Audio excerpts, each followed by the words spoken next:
तो गाइस आज हम ऐसी चीज बनाने वाले हैं जिसे देखने के बाद आपका भी रिएक्शन कुछ ऐसे ही होगा।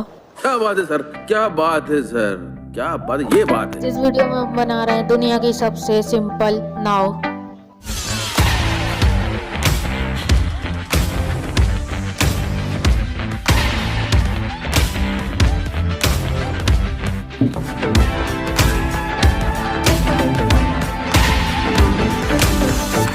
दुनिया की सबसे सिंपल नाव बन चुकी है। अब करते हैं इसकी टेस्ट। तो क्रेडिट जाता है मिस्टर इंडियन हैकर को।